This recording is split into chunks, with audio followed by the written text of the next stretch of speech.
Hello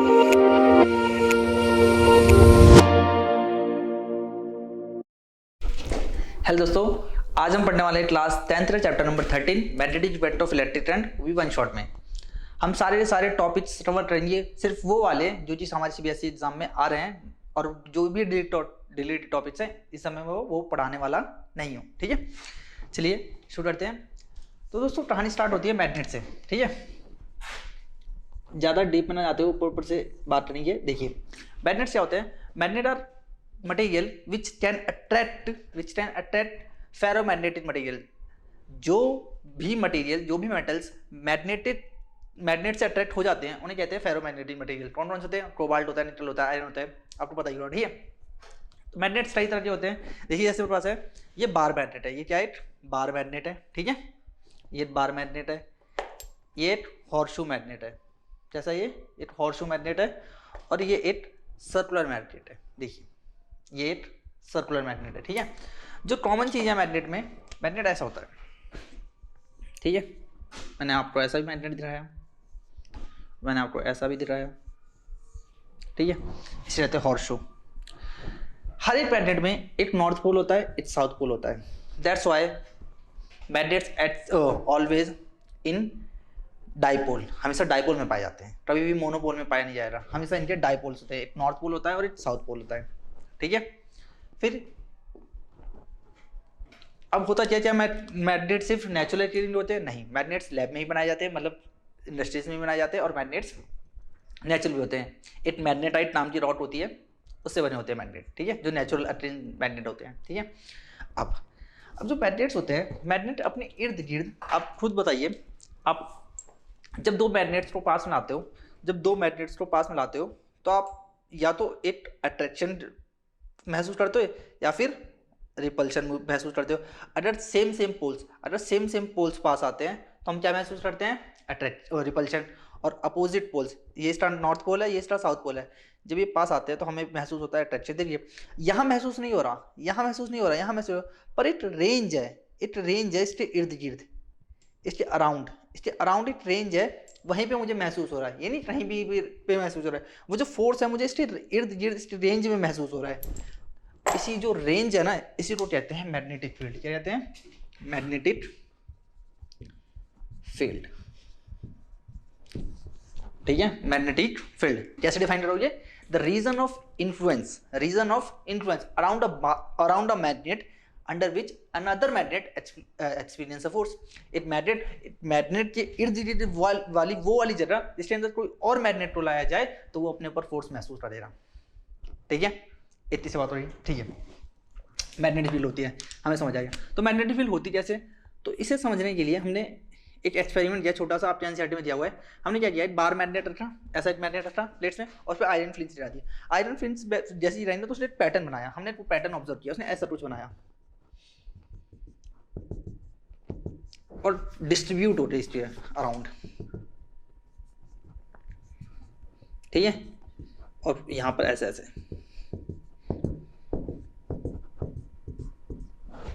कुछ ऐसा pattern बनाया। तो इससे हमें ये समझ में आया, हमने ये कंक्लूजन डाला सबने बैठ के कि हाँ भाई मैग्नेटिक फील्ड्स लाइंस की फॉर्म में एग्जिस्ट करती हैं। जैसे लाइंस की फॉर्म में, ये नॉर्थ और ये साउथ, और मैग्नेटिक फील्ड्स ऐसी होती हैं।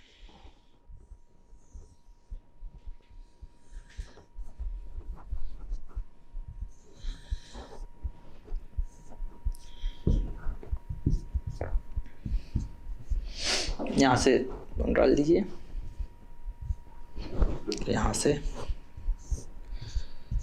डाल दीजिए। ठीक है, ऐसे मैग्नेटिक फील्ड को दर्शाया जाता है। ठीक है, मैग्नेटिक फील्ड लाइंस क्या होती हैं? और रिप्रेजेंटेशन, जो फोर्स, जो उसकी मैग्नेटिक फील्ड है अराउंड है मैग्नेट के, उसे रिप्रेजेंट करने के लिए इमेजिनरी लाइंस बनाई जाती हैं, उसे कहते हैं मैग्नेटिक फील्ड लाइंस। ठीक है, मैग्नेटिक फील्ड क्या होती है? The region of influence around a magnet, जहाँ पे वो फोर्स महसूस हो उसे मैग्नेटिक फील्ड नहीं है। उस मैग्नेटिक फील्ड को दर्शाने के लिए हम एक इमेजिनरी लाइंस बनाते हैं, उसे कहते हैं magnetic field lines. Magnetic field lines की कुछ खास बातें होती हैं जो आपको बतानी चाहिए। पहली बात यह है कि मैग्नेटिक फील्ड लाइंस की डायरेक्शन, जब हम आउटसाइड द मैग्नेट बात करेंगे, ध्यान रखना, आउटसाइड द मैग्नेट इनकी डायरेक्शन होती है north to south. Outside the magnet इनकी डायरेक्शन होती है north to south, but inside the magnet इनकी डायरेक्शन होती है south to north. Outside the magnet north to south, inside the magnet south to north direction की बात कर ली, ठीक है। आगे बढ़ेंगे। तो जो मैग्नेटिक फील्ड स्ट्रेंथ होती है ना पोल, वो इन जब पोल्स पे हाईएस्ट होती है, मैग्नेटिक फील्ड स्ट्रेंथ पोल्स पे हाईएस्ट होती है। कभी भी आप इसे रैंडम थ्रो करेंगे तो जो सबसे ज़्यादा आयरन फीलिंग्स, अगर कुछ उस पर फेंक लीजिए आयरन फील्ड से आयरन का चूरा, तो सबसे ज़्यादा कहाँ इकट्ठा हो रहा है, यहाँ पर। एक्सपेरिमेंट्स में भी ऐसा होता, जो डायग्राम था, ठीक है, इसमें भी सेम चीज़ हुई थी, यहीं पे सबसे ज़्यादा इकट्ठा होता है। मतलब मैग्नेटिक फील्ड कहाँ सबसे ज़्यादा होती है, उनके पोल्स पे, ठीक है। उसके बाद magnetic field circular close loops बनाती हैं, ऐसे करके अंदर होती है पर नजर नहीं आ रही होती है, क्लोज लूप्स बनाती हैं, नेवर इंटरसेक्ट ईच अदर। आपसे क्वेश्चन पूछे ना, two field lines never intersect each other, ऐसी सिचुएशन कभी आपको नहीं मिलेगी। Two field lines never intersect each other because two field lines never intersect because at the point of intersection they will be two direction. मेरी बात सुनिए ध्यान से। अब जब हम सर्कुलर लूप्स में या कर्व पे बात करते हैं ना, तो जहाँ पर भी देखो, जब कोई चीज़ सर्कुलर लूप में होती है ना, तो कोई मुझे पूछे कि डायरेक्शन क्या है सर्कुलर लूप में ना, तो आपको डायरेक्शन सर्कुलर लूप में इस प्रकार से बतानी पड़ती है। आपको सारा लेना पड़ता है टेंजेंट्स का, पता है ना, टेंजेंट्स उस पॉइंट से सीधी लाइन खींचते हैं। जैसे मुझसे पूछे इस फील्ड लाइन की डायरेक्शन क्या है, तो मैं अब इस फील्ड की डायरेक्शन हर एक पॉइंट पे बदल लिया है, हर एक पॉइंट पे बदल लिया, तो मैं पूछूंगा भाई मुझे पता है किस पॉइंट पर बताइए। मान लीजिए उसने इस पॉइंट बोला, तो इस पॉइंट से मैं ऐसे खींच दूंगा, इस पॉइंट से बोले तो इस पॉइंट से ऐसे खींच दूंगा, है ना। लेट्स सपोज टू भी क्या हुआ कि दो फील्ड लाइन इंटरसेक्ट कर रही, दो फील्ड लाइन इंटरसेक्ट कर रही। अगर दो फील्ड लाइन इंटरसेक्ट कर रही, तो देखिए इस पॉइंट से अगर मैं इस वाले के हिसाब से डायरेक्शन खींचूँ तो यहाँ पर, और इस वाले के हिसाब से डायरेक्शन खींची दूँ यहाँ पर, तो देखिए इस पॉइंट पे दो टेंजेंट आ रही, और दो टेंजेंट प्रैक्टिकली खींच पाना नामुमकिन है। एक पॉइंट से कभी दो टेंजेंट जा ही नहीं सकती, एक पॉइंट से एक ही टेंजेंट जाती है, ठीक है। At the point of intersection there will be two tangent which is practically not possible. इतनी सारी थी, ठीक है। अच्छा, उसके बाद मैग्नेटिक फील्ड स्ट्रेंथ क्या होती है, इसे हम स्पेसिंग से देते हैं। अगर मुझे एक स्ट्रॉन्ग मैग्नेटिक फील्ड दिखानी हो ना, तो मैं लाइंस ऐसे दिखाऊंगा, और मुझे वीक दिखानी हो तो ऐसे। जो स्पेसिंग होती है ना उसकी मैग्नेटिक फील्ड लाइंस की बीच की, वो दिखाती है कि वो कितना स्ट्रॉन्ग है या कितना वीक है, कितना स्ट्रॉन्ग है कितना वीक है, ठीक है। चलिए, ये तो हो रहा है मैग्नेट्स, ये तो हो रहा है मैग्नेट्स।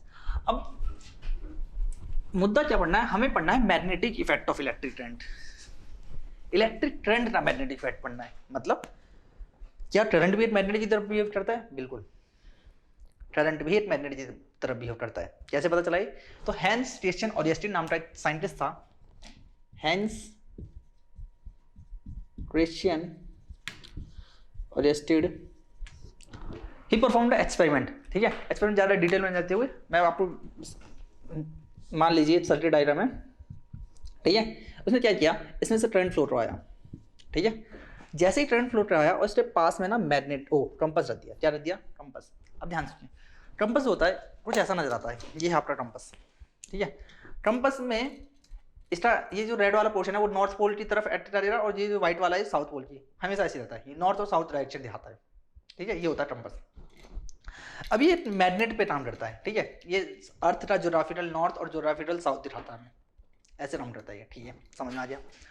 अब इसमें डिफ्लेक्शन तभी आ सकती है जब मैग्नेट इसके पास आए। मैग्नेट क्या लेके आएगा? मैग्नेटिक फील्ड लेके आएगा, तो इसके अंदर एक मैग्नेट फील्ड से और ये मैग्नेट आएगा, तभी डिफ्लेक्शन शुरू रहेगा। देखिए ध्यान देखिए, ये देखिए, इसके पास आने से इसके अंदर डिफ्लेक्शन आपको देखने के लिए मिल जाएगी, देखिए। और छोड़ दो ये तो ऐसी एज इट इज रहेगा, कोई दिक्कत नहीं है। तो जब इसने कंपास नीडल यहाँ पर रखा, जब इसने कंपास नीडल यहाँ पर रखा, तो जब करंट जा रहा था तो इसमें डिफ्लेक्शन आ गई। जैसे ही करंट पास हुआ, मैंने आपको क्या बताया कि कंपास नीडल में डिफ्लेक्शन आने का सिर्फ एक कारण है कि कोई और मैग्नेट उसके एरिया में आए तो डिफ्लेक्शन आएगी। और जैसे ही ओरिएस्टेड ने इस कंपास नीडल को यहाँ रखा और करंट पास करवाया, तो भाई डिफ्लेक्शन आ गया। और डिफ्लेक्शन आ गया कि मतलब यहाँ पर कोई ना कोई मैग्नेट है, और यहाँ से एक कंक्लूजन निकला कि मैग्नेटिक फील्ड इलेक्ट्रिक करंट भी क्या एक मैग्नेट की तरह बिहेव करता है, ठीक है। इसी को कहते हैं magnetic effect of electric current, ठीक है। चलिए, अब अगर ये बिहेव करता है तो हमें बताओ ये फील्ड कैसी हो। अगर मान लीजिए कि एक वायर है, और इसमें से करंट पास हो रहा है और फिर ये एक मैग्नेट बन जा रहा है, तो हमें पता होना चाहिए मैग्नेट कैसा बन रहा है, ठीक है। कैसा है मैग्नेट है, कैसी इसकी मैग्नेटिक फील्ड है, सारी चर्चा है, ठीक है। तो देखिए, अब यहाँ पर इंट्रोड्यूस हो रहा राइट हैंड थंब रूल। क्या होगा? Right hand thumb rule. पहले मैग्नेटिक फील्ड की बात करते हैं। चलिए सुनिए, मान लीजिए एक वायर है, ठीक है। इसकी मैग्नेटिक फील्ड, इस स्ट्रेट कंडक्टर की मैग्नेटिक फील्ड कैसी होती है? ऐसे। क्या ये? Concentric circle centred at wire, concentric circle centred at wire. ठीक है, मैग्नेटिक फील्ड कैसी बनाता है? जब भी मेरे वायर में से करंट पास होगा तो मैग्नेटिक फील्ड ऐसे कॉन्सेंट्रिक सर्कल बनाएगा खूब सारे पूरी वायर में। ठीक है, अब डायरेक्शन की बात आती है, तो डायरेक्शन के लिए आपको याद करना है राइट हैंड थंब रूल। क्या याद करना है? Right hand thumb rule. ये राइट हैंड थंब रूल क्या कहता है कि आप अपना कंडक्टर लीजिए और कंडक्टर में सिर्फ और सिर्फ एक चीज कीजिए कि आप करंट की डायरेक्शन बताइए। मान लीजिए कंडक्टर है, इसमें करंट ऐसे जा रहा है, इसमें करंट आ जाए, तो यार अपना थंब ना करंट की डायरेक्शन में कर दीजिए, अपना थंब करंट की डायरेक्शन में कर दीजिए। और फिर जो आपकी फिंगर्स, जो बची हुई 4 फिंगर्स जब वो टर्न होंगी ना, जब मुड़ेंगी, जो जिस तरफ वो मुड़ी वही है मैग्नेटिक फील्ड की डायरेक्शन। जैसे यहाँ पे देखिए, मैं इसे ए नाम देता हूँ और इसे बी, है ना, और मैं ये बताता हूँ ए से बी करंट जा रहा है, ए से बी, यानी करंट नीचे आ रहा है। ध्यान सुनना, करंट नीचे आ रहा है। ठीक है, करंट नीचे आ रहा है, करंट नीचे आ रहा है। अब ये आ रहा है करंट की दिशा में, अब हमने उंगली मोड़ दी, है ना। अब देखिए, अब मोड़ी तो ये डायरेक्शन है कौन सी? तो इसको बताने के लिए आप 2 शब्दों का इस्तेमाल करोगे, क्लॉकवाइज और एक एंटी क्लॉकवाइज, एक क्लॉकवाइज और एक एंटी क्लॉकवाइज। जस्ट इमेजिन, ठीक है, ये हो गया, ये हो गया। ठीक है, अब मान लो नीचे वॉच पड़ी है, नीचे वॉच पड़ी है, यहाँ पर ऊपर बज रहे हैं 12, ये रहा 12 बज रहे हैं। ठीक है, अब आप उससे अब देख रहे हो फिंगर इस तरफ मुड़ी है, तो 12 से क्या किस तरफ जा रही है? 1 2 3, तो क्लॉकवाइज। क्या हो गया? क्लॉकवाइज। ठीक है, इसे रटना मत, हमेशा कंसेप्ट की तरह याद कर लीजिए। करंट की तरफ डायरेक्शन किया, ऐसे उंगली मोड़ी तो क्या? क्लॉकवाइज। ठीक है, अगर करंट ऐसे जा रहा होता तो लो करंट ऐसे जा रहा है, अब फिंगर से इस तरफ मुड़िए, या फिर से इमेजिन वॉच रखिए, वो वहाँ 12 इस तरफ 11 बजे, यानी एंटी क्लॉकवाइज, हमारा हाथ इस तरफ हुआ उल्टी तरफ। ठीक है, सपोज टू बी फील्ड ऐसे आ रही, करंट ऐसे आ रहा था, करंट ऐसे रट रहा, ऐसे रट रहा, सामने वहाँ पर वॉच रखिए तो 12, उसके बाद यहाँ इधर आएगा 12 से 11, और ये भी हो गया एंटी क्लॉकवाइज। ठीक है, तो क्लॉकवाइज और एंटी क्लॉकवाइज ये 2 तरीके होते हैं स्ट्रेट कंडक्टर को रिप्रेजेंट करने के लिए। आपसे बाकायदा क्वेश्चन पेपर में सीधा पूछेगा कि draw the magnetic field lines of straight conductor, और डायरेक्शन भी पूछता है। ठीक है, चलिए इतना काम हो गया। फिर आती है बारी सर्कुलर कॉइल की। फिर सर्कुलर कॉइल क्या होता है? यही कुछ करना है, एक वायर का गोला बनाना है, एक वायर का गोला बनाना है, और बताओ इसकी मैग्नेटिक फील्ड कैसे होती है? इसकी मैग्नेटिक फील्ड कैसे होती है मैं ऐसे बताता हूँ। देखो, एक सर्कल, ठीक है, एक ऐसा सर्कल, फिर इससे बड़ा, फिर इससे बड़ा, फिर इससे ऐसे गोल गोल गोल गोल, ऐसे गोल गोल गोल गोल पूरी वायर पे ऐसे ऐसे गोल गोल गोल गोल लगे होते हैं, उसे क्या कहते हैं? Magnetic field of a circular coil. ठीक है, ऐसे दिखाई जाती है, ये पूरा, ये पूरा, ये पूरा, ये पूरा, फिर ऐसे ऐसे आते आते ये आधे होने लग जाएंगे। ठीक है, फिर ये भी पूरा, ये भी पूरा, ये भी पूरा, फिर ऐसे ऐसे आधे होते जाएंगे। ठीक है, यह है magnetic field due to a circular coil. ठीक है, नेक्स्ट है हमारा सोलेनॉइड। क्या है? सोलेनॉइड। अब सोलेनॉइड क्या होता है? सोलेनॉइड क्या है कि जब बहुत सारे सर्कुलर टर्न्स मिल जाते हैं ना, तो एक शेप बनती है जिसे सोलेनॉइड कहते हैं। जैसे मान लो बहुत सारी कॉइल्स मिल जाती हैं,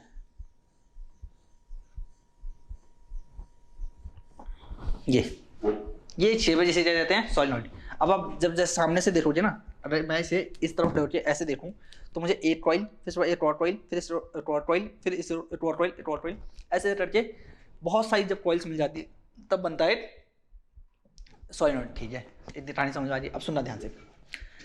अब देखो यहाँ पर इस वाली कॉइल की वजह से फील्ड ऐसे होगी, फिर इसकी वजह से एक और ऊपर, फिर एक और ऊपर, ऐसे इस वाली कॉइल की वजह से भी सेम पैटर्न बना रहा होगा फील्ड का, ऐसे ऐसे। अब देखो स्टार्टिंग में तो मामला ठीक रहता है, पहला गोला पूरा बना, पहला दूसरा गोला, जब जैसे जैसे जैसे स्ट्रेंथ ऊपर जाती है ना, जैसे जैसे स्पेसिंग जो फील्ड की डिनोशन है ना मैग्नेटिक फील्ड लाइंस ऐसे ऐसे बड़ी होती जाती हैं, तो देखो इसकी फील्ड और इसकी फील्ड मर्ज हो जाती है, इसकी फील्ड और इसकी फील्ड मर्ज हो जाती है, इसकी फील्ड मर्ज हो जाती है। ऐसे मर्ज होते होते ना ये क्या बना लेती हैं, फिर ना डायरेक्ट एक पैरेलल ऐसे जाने लगती है। ठीक है, अंदर से, और ये ऐसे, और ये ऐसे, और ये ऐसे, और ये ऐसे। ठीक है, एक और बना लेते हैं ये, ठीक है, और ऐसी मैग्नेटिक फील्ड दर्शाता है कौन, सोलेनोइड। और सोलेनोइड फिर एक ऑलमोस्ट हमारा जो बार मैग्नेट था ना, देखिए ये था ना बार मैग्नेट, एक बार मैग्नेट की तरह बिहेव करने आ जाता है। ये इसका नॉर्थ पोल है, इसका साउथ पोल है, इसकी मैग्नेटिक फील्ड दर्शानी तो ऐसे दर्शाई जाएगी। और देखिए जब आप एक सोलेनोइड शेप बना देते हो, देखिए सिंपल सी बात समझिए ध्यान से, ये वो वायर ही है, वायर ही है, स्टेट कंडक्टर है तो ऐसे है, उसी वायर को गोल कर दो तो कॉइल बन रही। अब उसी वायर को मोड़ के ऐसे बना दिया तो क्या बन गया, सोलेनोइड, ठीक है। और मैग्नेटिक फील्ड दर्शानी तो ऐसे दर्शाई जाएगी, ठीक है। अब आगे सुनिए, अब क्या है, अब हमारा इलेक्ट्रोमैग्नेट है, ठीक है। अब इसी को हम इलेक्ट्रोमैग्नेट बना सकते हैं, कैसे, अब कुछ नहीं करना, इसमें थोड़ी सी ना आयरन, कॉमन आयरन में से आयरन नेल या कुछ डाल दीजिए, ठीक है। अब जैसे इसमें डालेंगे आयरन नेल तो ये कैसे बिहेव करने लग जाएगा, एक इलेक्ट्रोमैग्नेट की तरह। मतलब समझिए कि आप ये लीजिए, आप इसके ऊपर वायर रैप कर दीजिए, ठीक है, वायर रैप कीजिए, तो जो वायर रैप कर रहे हैं आप, एक सोलेनोइड तो बन रहा है, कील के ऊपर जब वायर रैप कर देंगे तो वो एक क्या बन जाएगा, इलेक्ट्रोमैग्नेट। उसके बाद उससे आप आयरन की चीज़ें उठाना चाहोगे तो उठा सकते हो, इट्स एन इलेक्ट्रोमैग्नेट, ठीक है। चलिए अब बारी आती है फोर्स की, force on current carrying conductor. तो क्या फोर्स करंट कैरिंग कंडक्टर पे फोर्स भी लगता है। देखिए मैग्नेटिक फील्ड जनरेट हो चुकी है ना, मैग्नेटिक फील्ड जनरेट हो चुकी है और उसके अंदर करंट आ चुका है, करंट आते ही उसमें लगने लग जाएगा क्या, फोर्स। सपोज कीजिए कि आप एक रूम में बैठे हैं, उसमें मैग्नेटिक फील्ड्स है, क्या है, कोई एक नॉर्थ पोल है, साउथ पोल है, उसमें खूब सारी मैग्नेटिक फील्ड्स लाइन्स आ रही हैं, ठीक है। और उसमें एक चार्ज थ्रो कर दिया आपने, क्या वो चार्ज थ्रो महसूस करेगा फोर्स। ध्यान सुनिए, एक रूम है उसमें खूब सारी मैग्नेटिक फील्ड लाइन्स है, उसमें आपने एक चार्ज थ्रो कर दिया तो क्या वो चार्ज फोर्स महसूस करेगा। तो आंसर है यस। अगर वो मोशन में हुआ, जैसे चार्ज मूव कर रहा है तब तो फोर्स महसूस करेगा, अगर रेस्ट हो रहा है तो कोई फोर्स महसूस नहीं करेगा। बस ध्यान रखना कि स्टेशनरी रखा हुआ है, एमसीक्यू में पूछते हैं, अगर स्टेशनरी रखा हुआ है तो कोई फोर्स महसूस नहीं करेगा, अगर मोशन में हुआ तब ही फोर्स महसूस करेगा, अदरवाइज नहीं करेगा, ठीक है। इतना कहानी समझ आ गई, ठीक है। फिर अब हमें सिर्फ इतना जानना, हमें नहीं जानना कि फोर्स कितनी होती है, क्वांटिटी होती है, 10th में आपको इस समय बात नहीं करनी, सिर्फ हमें ये जानना है कि डायरेक्शन क्या होती है। तो डायरेक्शन के लिए आपको इस्तेमाल करना है फ्लेमिंगर लेफ्ट हैंड रूल, ठीक है। आपके सिलेबस में 2 रूल है, एक राइट हैंड थंब रूल जो मैंने आपको बता दिया स्ट्रेट कंडक्टर के लिए इस्तेमाल होता है, एक है Fleming's left hand rule. Here this forefinger is used for, middle finger is used for current, forefinger is used for magnetic field and thumb is used for force, children, mother, father, ठीक है। ये use होता है field के लिए, ये use होता है करंट के लिए और ये यूज होता है फोर्स के लिए, ठीक है। और these are always perpendicular to each other, एक एग्जाम्पल समझाता हूँ मैं आपको कि मान लीजिए कि मैं इस रूम में बैठा हूँ, ठीक है, मैं इस रूम में बैठा हूँ और मैग्नेटिक फील्ड लाइन्स ऐसे हैं, इस तरफ से इस तरफ से, ये नॉर्थ पोल है, साउथ पोल है, ऐसे मैग्नेटिक फील्ड लाइन्स आ रही है, ठीक है। और एक करंट चार्ज है जो ऐसे गया, एक चार्ज है जो है, मान लो करंट की डायरेक्शन ये है, करंट की डायरेक्शन, अब देखिए करंट की डायरेक्शन ये है, चार्ज जा रहा है ऐसे, मैग्नेटिक फील्ड ये है, मैग्नेटिक फील्ड ये है, मैग्नेटिक फील्ड की डायरेक्शन, इसे मैग्नेटिक फील्ड की तरफ रखना है, इसे आपको मैग्नेटिक फील्ड की तरफ रख दिया।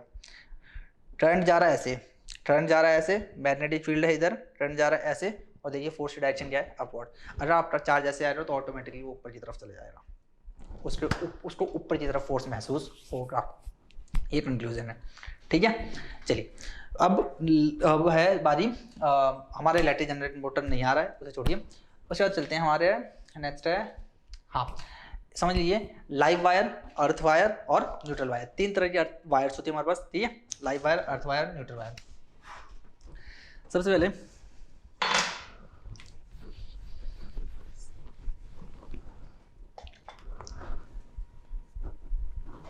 एक रेड कलर की वायर होती है,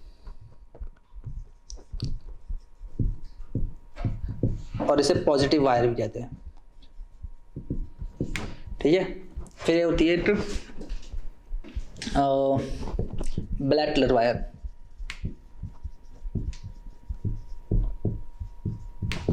नेगेटिव वायर कहते हैं इसे, और एक ग्रीन कलर की होती है, इसे अर्थ वायर कहते हैं, ठीक है। ध्यान रखिए आप वायर, ठीक है।